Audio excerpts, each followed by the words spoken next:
Shalom, selamat malam Bapak Ibu Saudara Jemaat Mesbah Doa dimanapun berada pada malam hari ini. Mari kita sama-sama siapkan hati kita. Kita mau masuk, kita mau menyembah Tuhan, kita mau menikmati hadirat Tuhan malam hari ini. Biar hadiratnya memenuhi setiap kita, memberikan sukacita, memberikan pemulihan di dalam kehidupan kita. Mari sama-sama kita berdoa. Tuhan Yesus, terima kasih buat malam hari ini Tuhan. Jikalau kami masih diberikan kesempatan untuk kami boleh datang menyembah Engkau Tuhan, biarlah kiranya Tuhan memenuhi kami dengan indahnya kasih-Mu, hadirat-Mu di dalam setiap hal yang ada di dalam kehidupan kami. Tuhan terus menyatakan kuasa-Nya. Saat ini kami rindu Tuhan untuk bersekutu. Kami berjumpa pribadi dengan Engkau, menikmati hadirat-Mu. Kami mau menyembah Engkau Allah kami yang hidup. Biar hati kami bersuka karena Engkau Tuhan. Mari kita sama-sama dan dengan segenap hati, dengan segenap jiwa, dengan segenap kekuatan kita datang menyembah Tuhan. Mari sembah Dia. Mari naikkan ucapan syukur, naikkan pujian, penyembahan, naikkan mazmur. Terima kasih Tuhan. Terima kasih ya Tuhan. Kami bersyukur buat kebaikan-Mu. Kami bersyukur buat pertolongan-Mu Tuhan.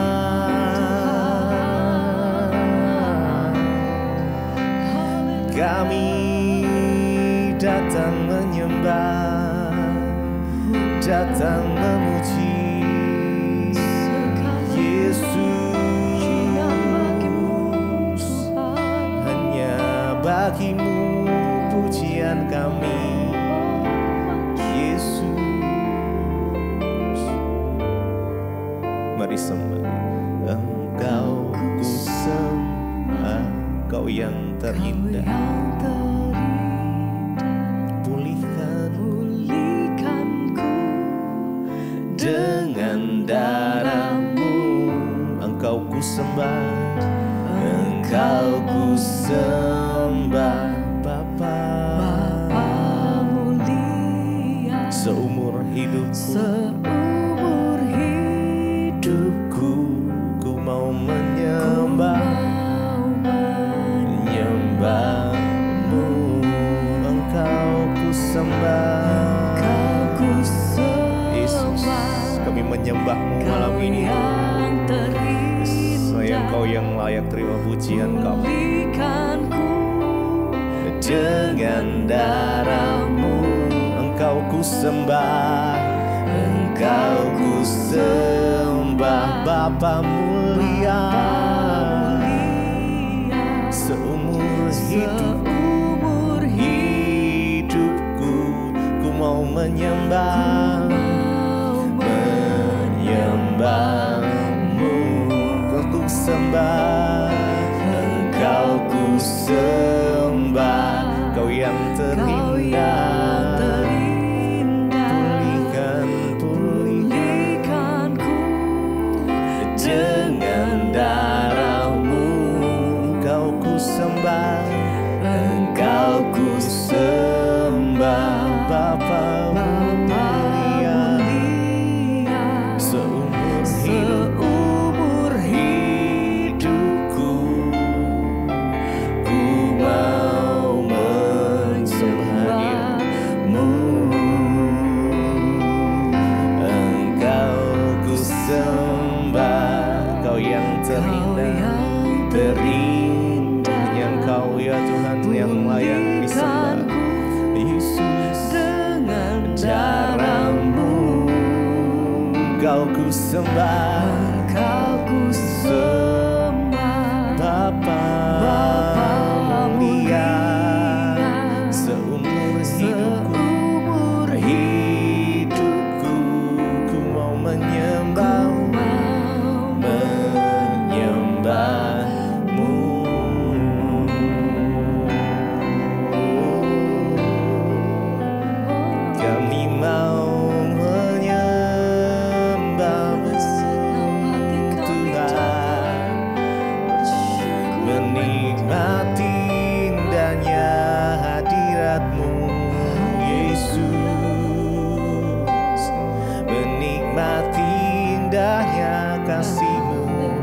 ya Tuhan. Oh, Kau yang layak terima pujian kami Tuhan. Kau yang layak terima sembah kami. Hanya Kau Yesus, Engkau ku sembah. Kau yang terindah, pulihkanku dengan darah-Mu, dengan darah-Mu. Engkau ku sembah, kami menyembah-Mu malam ini Tuhan. Bapa mulia, seumur hidupku, Engkau kan menyembah.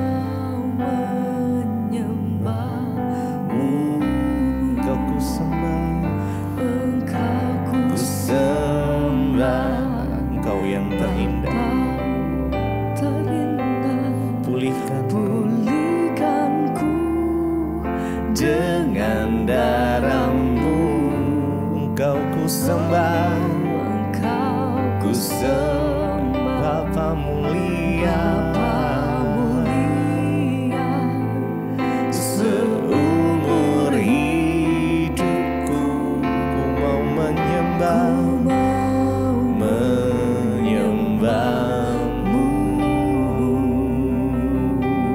Yesus, hanya Bagi-Mu pujian kami, hanya Bagi-Mu hormat kami, kemuliaan hanya bagi nama-Mu. Terima kasih, terima kasih. Sungguh berharga Engkau Yesus,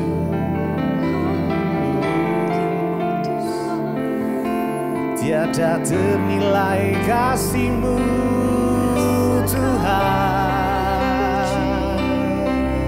Yesus, Kau sungguh baik,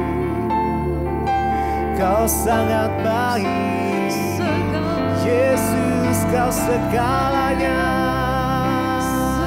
bagi kami. Haleluya.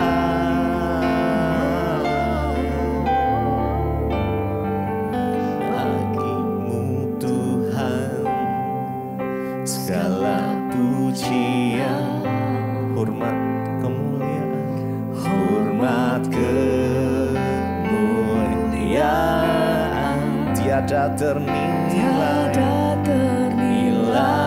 salib-Mu Tuhan. Sungguh berharga, sungguh berharga Engkau Yesus.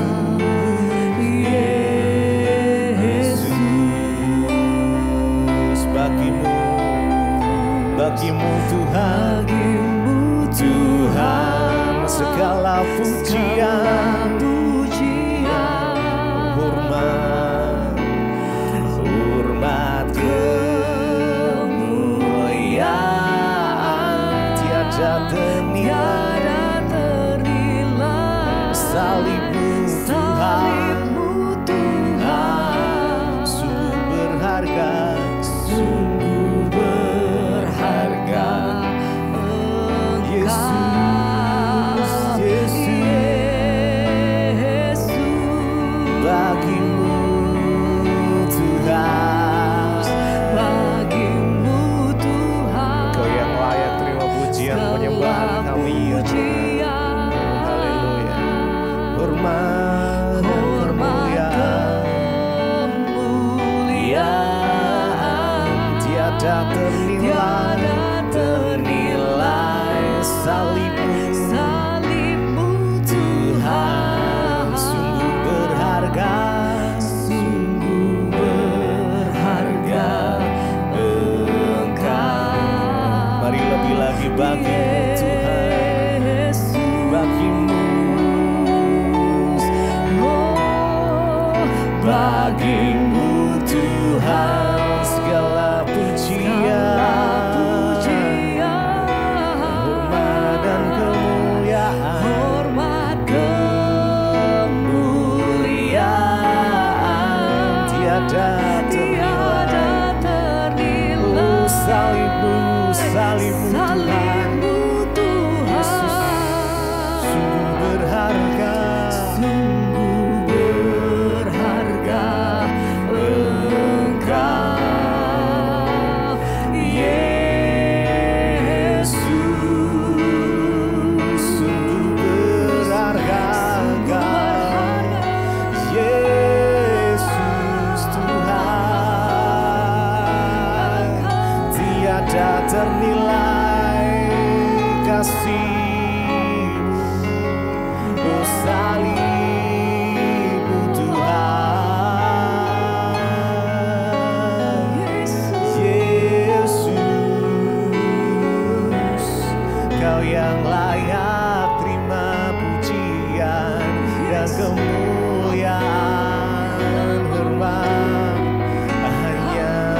segala pujian. Mari naikkan dengan segenap hati kita. Hormat kemuliaan tiada ternilai salibmu. Terima kasih Tuhan, sungguh berharga, sungguh berharga. Yesus,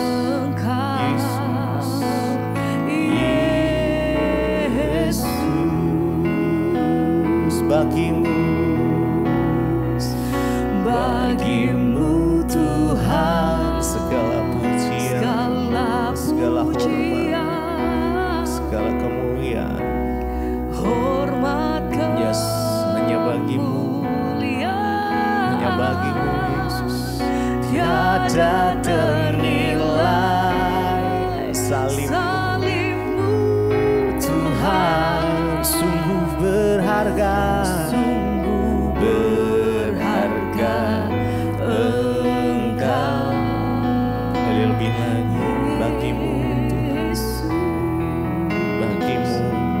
bagimu Tuhan segala pujian. Bagimu Tuhan segala pujian. Terima kasih Tuhan, terima kasih. Hormat kemuliaan tiada ternilai salibmu, tiada ternilai salibmu Tuhan, sungguh berharga, sungguh berharga Engkau Yesus.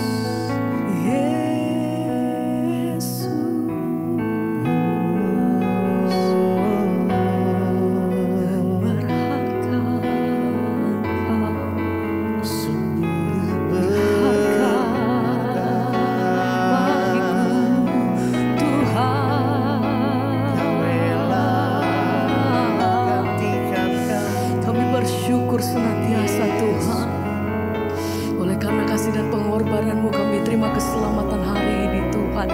Kami beroleh kekuatan, kami beroleh sukacita daripadamu. Damai sejahtera-Mu turun atas setiap kami. Sebab itu kami mau menyatakan di hadapan Engkau dalam setiap perkara dalam hidup kami. Kami tidak takut, kami tidak gentar karena kami percaya bahwa senantiasa kuasa-Mu Tuhan. Damai sejahtera-Mu itu turun atas setiap kami, melingkupi hati kami Tuhan. Haleluya.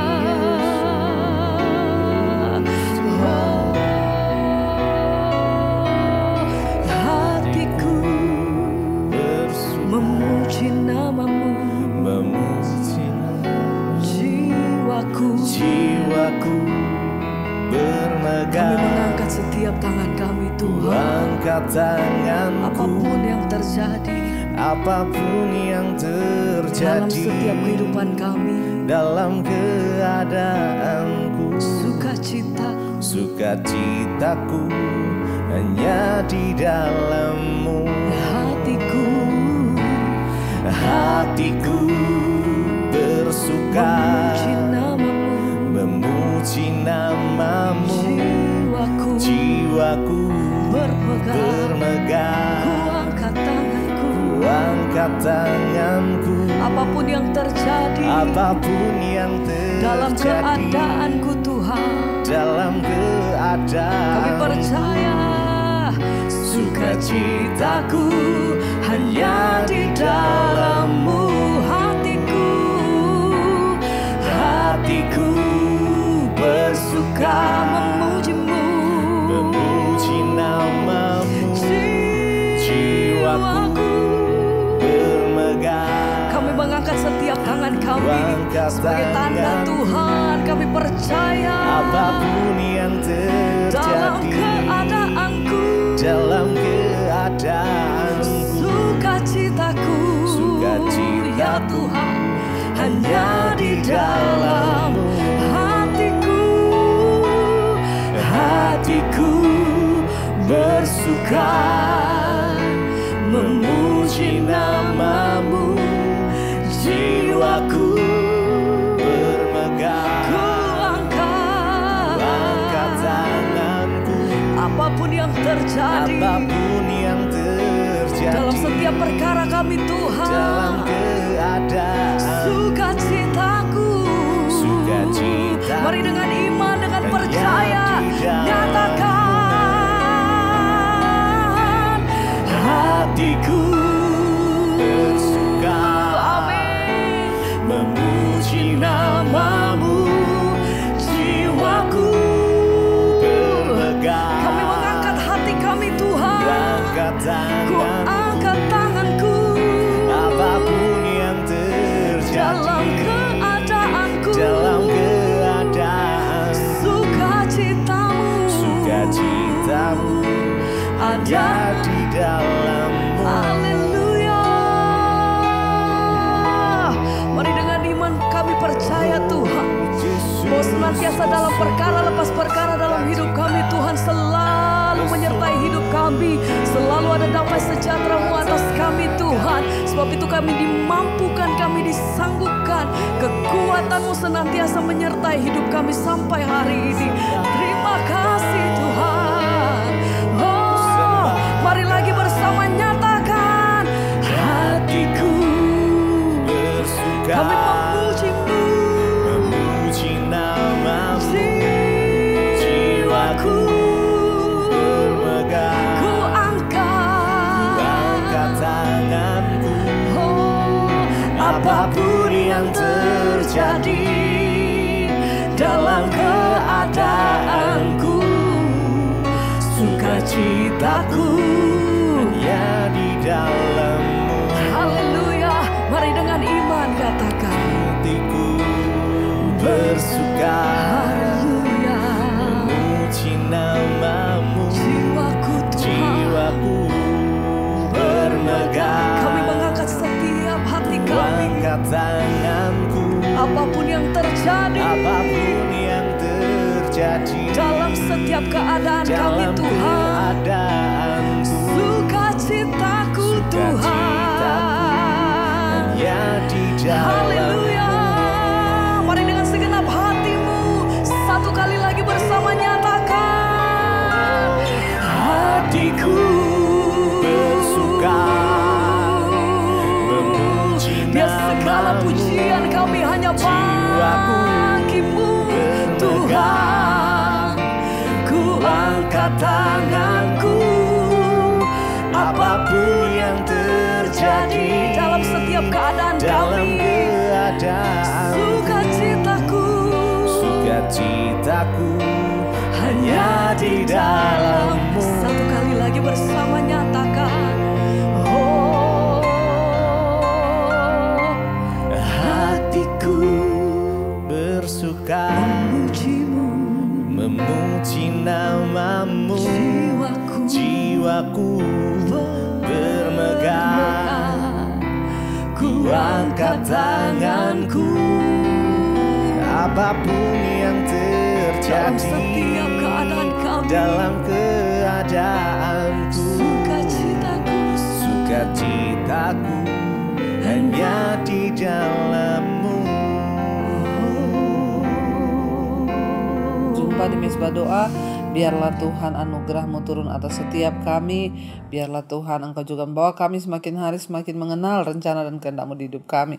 Terima kasih Bapa, urapi hamba-Mu yang tidak ada apa-apanya, urapi setiap kami. Dalam nama Yesus kami sambut berkat-Mu. Haleluya. Amin, amin, amin. Iya, shalom saudara. Ya, kita berjumpa lagi di Mezbah Doa malam hari ini. Saya percaya kita semua dalam keadaan baik, sehat, dan luar biasa.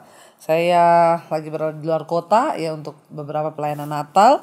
Dan biarlah kita semua tetap setia untuk mencari Tuhan ya. Sebelum kita melanjutkan pembacaan firman Tuhan, saya akan bacakan kesaksian yang sudah masuk. Shalom Ibu Debbie yang baik. Oh haleluya, shalom juga ya. Saya seorang ibu dari Manado. Saya mau bersaksi atas kebaikan Tuhan ya dalam hidup saya. Sementara kehidupan yang saya sementara jalani, waktu saya akan dioperasi, saya merasa takut ya. Sebab ada teman bilang ya sebab ada teman bilang nanti kalau kamu dibius ya kamu tidak sadar-sadar. Satu, saya menjadi takut dan khawatir, ya, tetapi saya selalu ingat dan selalu, ya, Ibu Debbie berkata di mesbah doa dan juga dalam khotbah-khotbah Ibu, ya, kalau belum waktunya mati, ya enggak mati. Dan Tuhan pasti, ya, akan beri saya kesadaran dari obat bius. Itu yang saya perkatakan, bahwa hidup saya, ya, ada di tangan Tuhan. Saya sadar dan saya katakan, ampuni saya Tuhan Yesus, ya, untuk segala rasa takut dan khawatir ini. Disitulah iblis mau mencoba saya, Bu. Saya hampir membatalkan operasi yang sudah pada harinya. Hanya karena takut dan omongan teman itu bahwa kalau dibius tidak sadar-sadar. Akhirnya saya berserah, semua hidup saya serahkan total kepada Tuhan. Ya, saya bilang, Tuhan, hidupku ini saya serahkan dalam penyertaan Tuhan Yesus. Mati dan hidupku itu ada di tangan Tuhan. Dan akhirnya saya menjalani operasi, walaupun saya sendiri, ada orang-orang yang baik yang Tuhan Yesus kirim untuk menemani saya. Ya, Ibu Debbie, Tuhan Yesus itu baik sekali dalam kehidupan saya. Dan akhirnya Tuhan memampukan saya untuk menghadapi segala masalah dalam kehidupan. Juga dengan anak-anakku. Sudah sekian tahun walaupun masih sementara, ya, dalam pergumulan, tapi saya mampu menghadapi setiap pergumulan. Siang malam saya berdoa berserah pada Tuhan Yesus, ya, dan saya percaya satu saat pasti akan ada jawaban. Saya percaya rencana Tuhan Yesus itu akan indah pada waktunya bagi keluargaku. Terima kasih Ibu Debbie, maaf kalau kesaksian saya ini panjang, Tuhan Yesus memberkati. Amin, amin, amin. Ya, saudara, kita mendengarkan satu kesaksian malam ini. Ya, mau dioperasi, hampir dibatalkan hari itu juga. Kenapa? Takut. Gara-gara ada teman yang ngomong, kamu kalau dibius gak akan sadar-sadar loh. Ya, seringkali perkataan yang, ya, kayaknya hanya sepintas, ya, kayaknya perkataan itu sepele, tapi ternyata bisa merasuki di dalam jiwa manusia. Bayangkan sampai mau membatalkan operasi, ya, bukan karena beriman, tapi karena takut. Temannya bilang kalau sampai dibius itu gak bakal sadar-sadar. Saudara, kita lihat, ya, bagaimana roh ketakutan itu bekerja dalam kehidupan manusia sehingga bisa mengambil alih, bahkan bisa mengambil alih seluruh, ya, kehidupan manusia tuh sampai seperti itu. Dan saya percaya ketika kita ini mau sungguh-sungguh berjalan dalam kehendak Tuhan, ya, benar melakukan firman Tuhan. Untung Ibu ingat, ya, selalu dengerin khotbah di mesbah doa, mesbah syukur, bahkan semua khotbah-khotbah saya, bahwa hidup kita tuh di tangan Tuhan. Mati hidup kita juga di tangan Tuhan. Kalau belum waktunya mati, tidak mati. Kalau sudah waktunya, ya siap-siap saja. Jadi akhirnya Ibu menjadi kuat dan Ibu belajar berserah pada Tuhan. Akhirnya operasi berjalan, semuanya baik dan Tuhan Yesus baik. Amin. Ya, memang saudara, hari-hari ini kita perlu mematahkan setiap panah-panah api dari iblis, dari si jahat.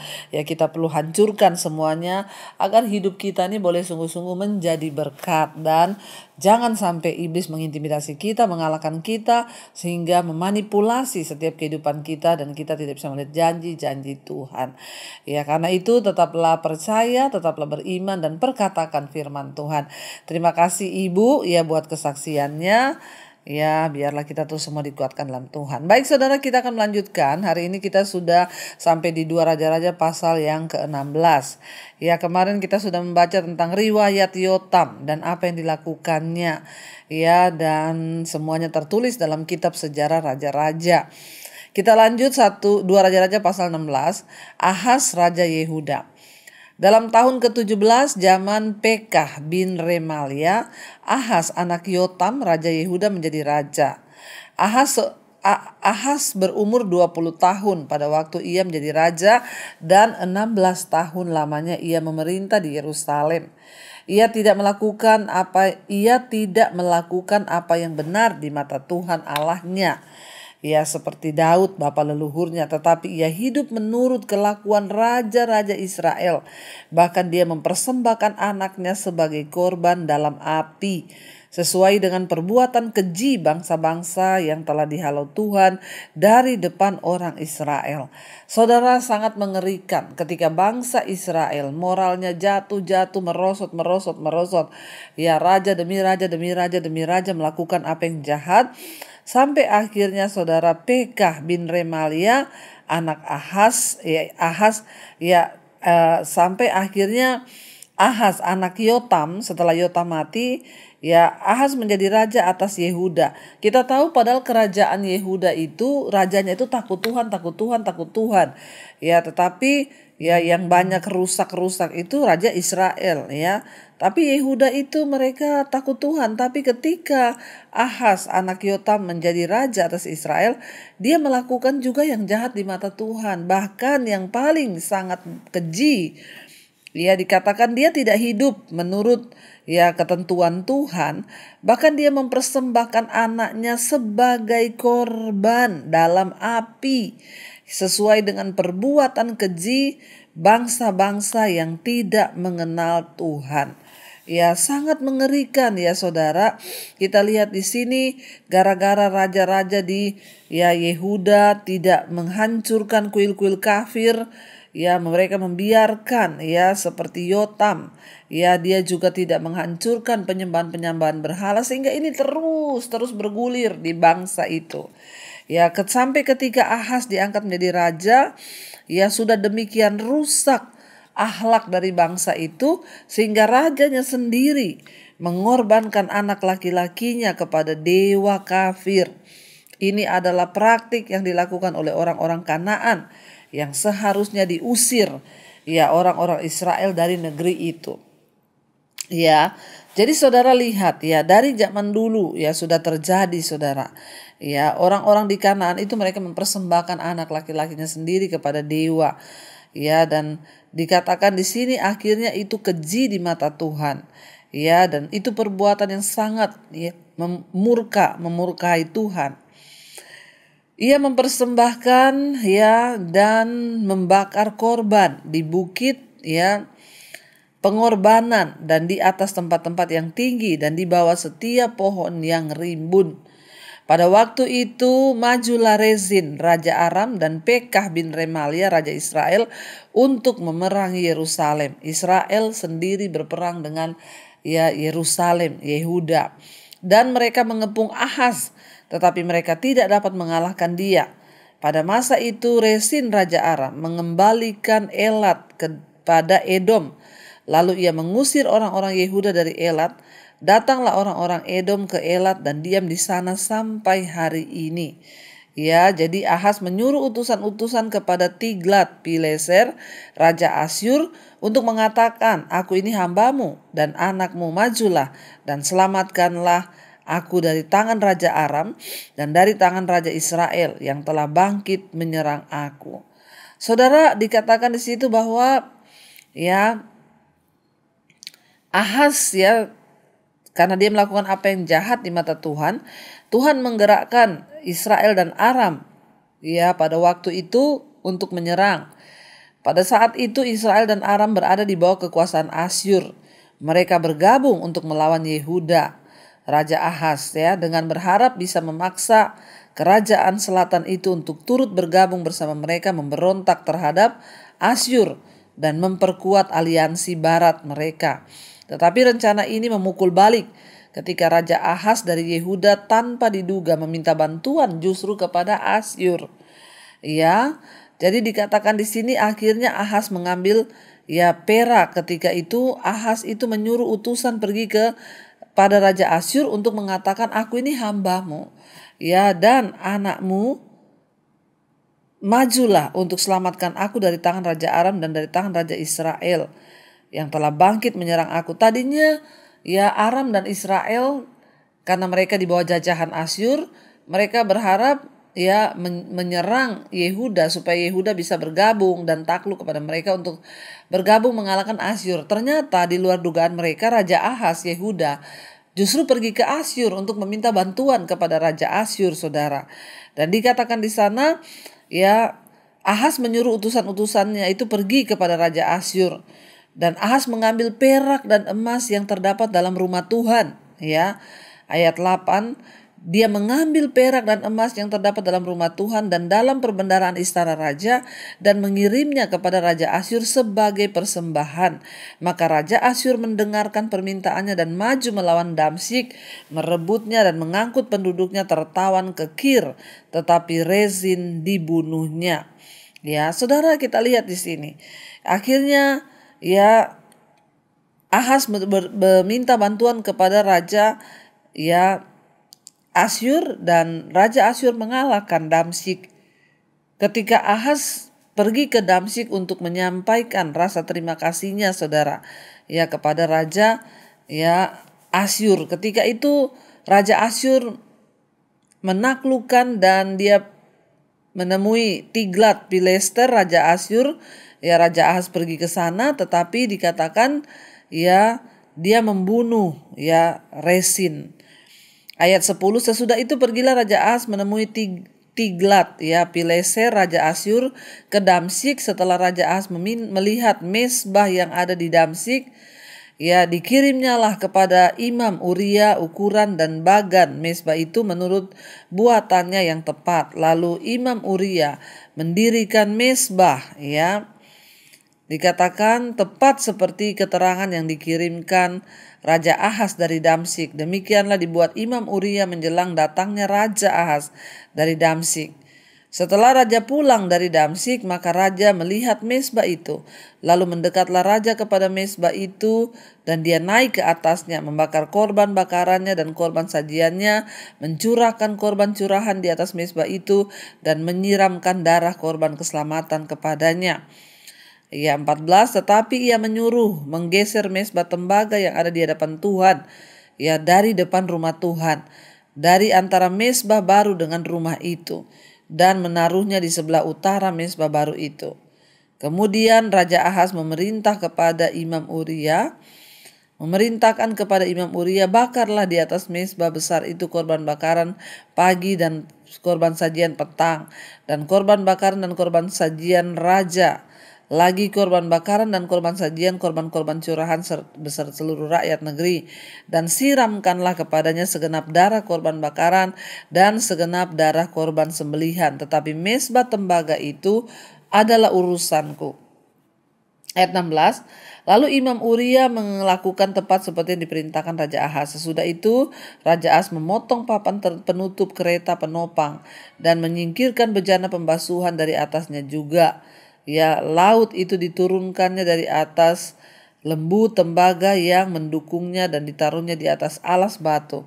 Selanjutnya demi Raja Asyur disingkirkannyalah dari rumah Tuhan serambi tertutup untuk hari Sabat yang telah didirikan pada rumah Tuhan, juga pintu masuk untuk raja yang di sebelah luar. Selebihnya dari riwayat Ahaz dan apa yang dilakukannya bukankah semua tertulis dalam kitab sejarah raja-raja Yehuda? Kemudian Ahaz mendapat perhentiannya bersama-sama dengan nenek moyangnya dan ia dikuburkan di samping nenek moyangnya di kota Daud ketika Hizkia anaknya menjadi raja menggantikan dia. Saudara, kita lihat di sini luar biasa memang ini raja-raja Israel. Demi menghalalkan segala cara mereka melakukan apapun yang menurut mereka baik. Raja Ahaz yang jahat meniru kebiasaan-kebiasaan agama kafir. Bayangkan saudara, dia mengambil emas-emas di rumah Tuhan dipersembahkan kepada Raja Asyur untuk dia memperoleh kedamaian di negerinya. Ahaz pergi ke Damsyik untuk menyampaikan rasa terima kasih dan kesetiaannya kepada Tiglat-Pileser karena orang-orang Asyur sudah merebut Damsyik, ibu kota Aram. Itu terjadi pada tahun 732 sebelum Masehi. Ini sejarah di Israel, saudara, yang tercatat di Alkitab tahun 732 Masehi sebelum Masehi. Ahaz takut akan ada perluasan ke selatan, tetapi Ahaz lebih mengandalkan uang daripada Allah untuk menjaga agar raja yang sangat kuat ini tidak mengganggu negerinya.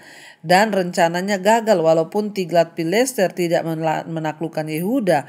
Dia menimbulkan banyak kesulitan dan Ahaz menyesal telah meminta pertolongannya. Itu ada di 2 Tawarik. Kita melihat di sini Raja Ahaz ini yang jahat meniru kebiasaan-kebiasaan agama kafir. Dia mengubah ya kebaktian di bait Allah dan mempergunakan mezbah bait Allah untuk kepentingannya sendiri. Dengan melakukan hal itu Ahaz memperagakan sikap tidak pedulinya terhadap perintah-perintah Tuhan. Ya, dan akhirnya ya kita lihat di sini saudara, ya jadi ini sudah dibilang saudara untuk kepentingannya sendiri. Hati-hati ya kalau kita ini ya melakukan segala sesuatu untuk kepentingan kita sehingga firman Tuhan sudah dirubah-rubah, tidak lagi mengikuti pimpinan Tuhan. Ya banyak sekarang orang-orang gereja hamba Tuhan sudah tidak melakukan firman demi kepentingan diri sendiri, demi untuk mendapatkan uang, mendapatkan jabatan. Ya mereka sudah gak peduli lagi, yang penting dia dapat untung. Ini sangat-sangat berdosa di mata Tuhan seperti Ahaz. Dia geserin itu mezbah, dia pasang mezbah baru di rumah Tuhan. Persembahkan di sini dia bilang, ya ini urusanku, kamu pokoknya tidak usah ikut-ikut imam, kamu melakukan ini dan itu. Ya Ahaz mengganti mezbah tembaga. Ya, dan dia berkata pokoknya saudara, dia berusaha untuk membuat pesan bahwa ya apa yang menurut ukuran Tuhan itu tidak cocok lagi. Karena dia memiliki ya pandangan-pandangan pribadi. Dan saudara ingat, kita hanya harus menyembah kepada Allah saja, bukan yang lain, apalagi ya menghalalkan segala cara sehingga kita bertentangan dengan apa yang Tuhan inginkan. Ahaz mengganti mezbah tembaga, yaitu mezbah korban bakaran kepada Tuhan, dengan replika mezbah orang kafir yang dilihatnya di Damsyik. Mezbah tembaga tidak dibuang tetapi disimpan, ya, digeser untuk dipakai waktu mencari kehendak dewa. Kurban-kurban dibasuh dalam bejana. Ya, laut adalah penampung air yang sangat besar untuk keperluan di bait Allah. Dan ini digeser semua oleh Raja Ahaz. Hal ini sangat serius karena Allah sudah memberikan petunjuk khusus tentang seharusnya ibadah itu seperti apa. Jadi sangat berbahaya ketika kita ini orang Kristen juga menggantikan ibadah-ibadah itu seperti yang kita mau, bukan lagi seperti yang Tuhan mau. Misalnya standar pelayan Tuhan itu harus hidup kudus seperti yang diajarkan dalam Alkitab. Tapi sekarang saudara, mau orang bersinah, orang homo, orang apa, semua boleh naik di atas mimbar. Ini namanya sudah tidak sesuai dengan aturan Tuhan. Ya Tuhan tuh gak suka kita menggantikan semua dengan cara-cara kita. Sudahlah, yang penting lancar, yang penting aku untung. Bahaya ya saudara. Ini dilakukan oleh Raja Ahaz. Mezbah-mezbah digusur, dia mendirikan ya mezbah baru. Itu sama dengan ya memasang sebuah berhala di dalam bait Allah loh. Tetapi karena Yehuda adalah negara di bawah kekuasaan Asyur, Ahaz sangat ingin menyenangkan Raja Asyur. Demi dia ingin menyenangkan Asyur, supaya Asyur itu tidak menyerang dia, supaya keadaannya baik-baik saja, negaranya juga aman. Ya, namun sayangnya Ahaz membiarkan Raja Asyur sudah menggantikan Allah di dalam hidupnya sebagai pemimpin di Yehuda. Tidak ada satupun ya, tidak ada yang peduli bagaimana menariknya atau kuatnya sesuatu sehingga itu dapat menggantikan kedudukan Tuhan dalam ibadah atau apapun. Jangan saudara. Ahaz menjadi raja yang lemah dengan imam besar yang lemah dan bisa berkompromi. Uria mau saja sebagai imam disuruh begini-begini. Harusnya kan dia sebagai imam dia bisa bilang, raja ndak boleh loh. Ini kita di bait Allah, ini sesuai dengan ketetapan Tuhan. Tapi kenapa raja suruh ganti? Dia juga kompromi karena takut sama raja. Dan sistem keagamaan Yehuda itu akhirnya jadi berantakan. Yehuda sekarang memasukkan kebiasaan-kebiasaan kafir dengan tujuan utamanya hanyalah untuk menyenangkan orang-orang yang berkuasa. Hati-hati kalau di gereja kita lebih ya menjalankan ibadah untuk demi orang-orang kaya disenangkan, demi orang-orang yang berduit disenangkan, demi orang-orang yang punya kedudukan disenangkan. Hati-hati saudara, kita sudah gak menyembah Tuhan. Kalau kita meniru orang lain untuk menyenangkan hati mereka, maka kita juga berisiko membuat mereka lebih penting daripada Allah. Jangan mentuhankan manusia, siapapun dia, namanya mimbar itu harus tetap dijaga. Walaupun siapa datang ke saya, Bu, nanti tolong ya ini naik, itu naik. Saya bilang, enggak. Untuk urusan mimbar itu adalah urusan saya sebagai imam. Tidak boleh memasukkan sembarang-sembarang. Ya, walaupun siapapun dia, karena itu urusan kita dengan Tuhan. Karena itu saudara, Tuhan berkata, siapa yang menghormati Tuhan, dia akan dihormati. Tapi kita tidak menghormati Tuhan, maka kita juga akan mendapat penghukuman dari Tuhan. Karena itu, tetaplah berpegang pada kebenaran, lakukan sesuai petunjuk Tuhan, bukan sesuai keinginan kita, apalagi untuk kepentingan diri. Akhirnya kita menggantikan posisi Tuhan dalam hidup kita. Ada orang-orang karena gak enak sama teman bisnisnya, melalaikan perintah Tuhan. Soalnya ini permintaan bos, jadi saya harus begini-begini. Ya, kalau itu bertentangan dengan firman Tuhan, jangan dilakukan. Ya, walaupun itu sesuatu yang kelihatannya besar. Ya, kalau itu sudah bertentangan dengan firman, saudara harus lebih tunduk kepada Tuhan. Mari kita mentundukkan kepala, kita merenungkan firman ini, kita berdoa. Terima kasih Bapak, kami mengucap syukur buat malam hari ini Tuhan mengajarkan kami lebih lagi untuk kami lebih tunduk kepada firman Tuhan, bukan kepada manusia, kepada siapapun demi kenyamanan, keamanan, bahkan kekuasaan kami. Ajar kami lebih tunduk kepada Tuhan daripada apapun. Ajar kami Tuhan untuk lebih lagi mengikut Tuhan dan bukan mengikuti keinginan kami. Terima kasih Bapak untuk semua hal yang sudah Tuhan bukakan lewat firman-Mu. Kami banyak belajar untuk hidup kami boleh lebih lagi disempurnakan dari perjanjian lama, kisah hidup raja-raja di Israel. Kami belajar sifat-sifat Tuhan. Kami belajar apa yang Tuhan mau agar hidup kami menyenangkan hati Tuhan. Terima kasih Bapa, Engkau memberkati setiap anak-anak-Mu, setiap orang-orang yang sungguh-sungguh hidup takut akan Engkau, supaya hidup kami juga boleh memuliakan nama Tuhan. Berkati setiap mereka yang ada dalam pergumulan sakit penyakit, Engkau sembuhkan dalam nama Yesus. Yang sedang bergumul punya keturunan, punya anak, Tuhan jamah dan berikan keturunan ilahi. Kau juga memberkati Tuhan setiap mereka yang adalah masalah keuangan, hutang piutang, beri kebebasan Tuhan. Yang ingin menjual aset, Tuhan pertemukan dengan yang terbaik. Kami tahu dalam nama Yesus ada jalan keluar. Terima kasih Bapak, berkati bangsa dan negara kami Indonesia. Lawatan Tuhan terjadi atas bangsa dan negara kami Indonesia, dipenuhi dengan kedamaian di tahun-tahun politik ini. Biarlah Indonesia tetap aman, tentram, damai, dijauhkan dari kerusuhan, pertikaian. Kami tolak dalam nama Yesus. Berkati juga semua yang ada di bangsa kami ini, siapapun presiden yang akan terpilih, kami tahu Tuhan yang sudah menetapkan.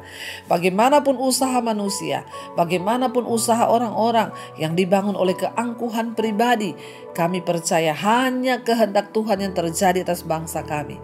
Berkati Tuhan bangsa ini, biarlah orang-orang bertobat, berbalik kepada Tuhan, meninggalkan dosa dan kembali kepada kebenaran. Juga semua bangsa-bangsa di 5 benua, Asia, Afrika, Amerika, Eropa, Australia, lawatan Tuhan terjadi tercurah sehingga bangsa-bangsa boleh kembali kepada Tuhan, hidup di dalam perkenan-Mu. Terima kasih Bapa. Mari buka hati dan tangan-Mu saudara untuk menerima berkat Tuhan. Karena itu Bapak Ibu, terimalah kiranya berkat, rahmat, anugerah dari Allah Bapa, cinta kasih Tuhan Yesus Kristus, penyertaan Allah Roh Kudus turun atas hidup kita mulai hari ini bahkan sampai kali yang kedua. Tuhan Yesus datang menjemput kita, nama kita tercatat dalam kitab kehidupan. Dalam nama Tuhan Yesus yang percaya diberkati Tuhan, katakan bersama, amin, amin, amin. Tuhan Yesus memberkati saudara, shalom dan Immanuel.